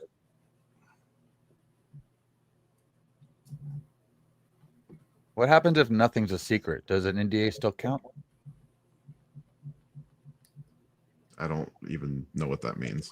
What if nothing is a Ham? Sometimes I wonder about you. Yeah, look up remote viewing. Nothing's a secret. Like bizarre. Look up remote viewing and then get back to me. Oh Lord! Don't Lord me. All right, boys. Now that we've firmly gone into conspiracy theory mode, I don't want Ham to take us to like the upside down of conspiracies. He's got all the yeah, he's got all the UFO cards from the 50s. 60. Hey, Yeah. J Maxi, you 2024. He has a comment. You know, more people retire to Delaware than almost any state on the East Coast because we are a sales tax free state and we have low taxes. Yeah, that's why Florida's so popular too. So, I mean, we have basically the same rules, even with the law stuff with work, right to work. The space card. All right, guys. I think that we're leaving on a great note here. I think that we We're leaving on something. I don't know if it's great. We had 271 watchers. 271 between us. I'm sorry. Did you guys talk about sports card therapists when I brought it up? I guess you guys did a little bit. Yeah, we did briefly. Oh, we did. Yeah, we touched on it. Rob G. Dustin, you need to have him on one of your little 20-minute clips. I don't think he's coming back. We were doing a little show. He'll come back for you, man. I'll reach out to him. I'll reach out to him. He just make sure he signs an NDA. I texted him too. I texted him when all this shit was going down, and I never heard back from him. He ghosted me too. He ghosted everybody. So I don't know. We'll see. Unsolved Mysteries. We need to have a whole Unsolved Mysteries episode around it. You should do an Unsolved Mysteries card version. Like, where did this card go? Magic Spin. There it is. SCD code for $5 off, friends. Yeah. Whenever you buy anything, therapy after this live. Yeah, this was a tough last half hour. Let's end it on a better note. 3 minutes before we go. Oh my! Is there any cards on your guys' radar like right now? Is there anything that you're saving for on your radar and your watch list? You're ready to bought a girl card while we were live tonight. Oh, you did? The Jelly Roll Topps autograph card and yesterday. Did that come from WWE or something? I got my Tiffy time in the mail. Yeah, I saw that. It's awesome. See, there you go. He looked really good on NXT. It looks like she trimmed up a little bit. Heaven forbid I buy a Transcendent. It's garbage. Then Neo buys whatever. I didn't buy that. I packed pulled this. Now he pulled that. I got the Tim Burton. Neo got his Tiffy time. Neo. I got a box of Cactus. I'm guessing you're saving that for a video, right? Yeah, it'll be up on Friday. So maybe I got a Red Alert video for tomorrow. For the video for tomorrow. Red Alert. For the Grail that you bought tonight will be up on Friday? No, I gotta wait to get that in the mail because I'll tell you guys offline. Yeah, that's what I mean. You'll tell us in text. Okay. I'm still paying off the 86 Fleer Jordan. I'm still selling it. Paid, so I've got 30 days. I got to sell some things. I got 30 days of nothing. You leverage that? Well, leverage it for a few weeks and then pay it. Look, hey, credit card rewards, my friend. Credit card rewards. It's 86 Fleer Jordan. It's not like you couldn't wait it and got one any day of the week. Not that copy, Steve. That's true. That that's copy. True. That's you specifically wanted an off-centered copy. You got a solid newly graded 6. The guy that wanted an off-centered copy to look. The guy that tells us, the guy that comes on here and shoves down our throat that the star Michael Jordan is the true rookie gets upset in a text message when we don't give him a whole bunch of emojis for buying an 86 Fleer Jordan. No, you guys never give me anything. I respond. Trash. Ham, you're the only one. Hey, look, it's either nothing or it's trash. If you don't get a comment from me, then that means it's good. Oh God. Because I only comment when it's bad. All right. Cool. All right. Fair enough. Fair enough. God. I think that's a perfect ending here. I've got to get up early. Ham's got whoever that is. AJ Lee's out, not Ham's always showing this. I don't think those are her natural. I think that she had lipid. Yeah, each one of these are hers. Yeah, that's her. Ham be kissing that card photo match before he goes to bed at night. I gotta unsleeve it. That way. You ever remember that movie? Talking about the card. Remember that movie Superstar? Anybody remember that old movie Superstar with like Molly Shannon from Saturday Night Live? And she would like kiss the tree. Yeah, that's like Ham is. That's like how Ham is with his wrestling cards. Just click the end live button, Dustin. Yeah. I don't know. We're on such a roll. We're going. I mean, did the chat? Did the amount of viewers go up? You can handle family law for Orange Goat, Ham. He's after watching all day. I just make the judge so quick. He just tell me to leave. All right. Marvelous Packs. Appreciate you guys. Thanks for showing up. We got up to 272 tonight. Have an amazing week. We'll see you in 2 weeks, and maybe we'll talk more about the sports card therapist and whatever else. Have a good night. Have a night. Good night.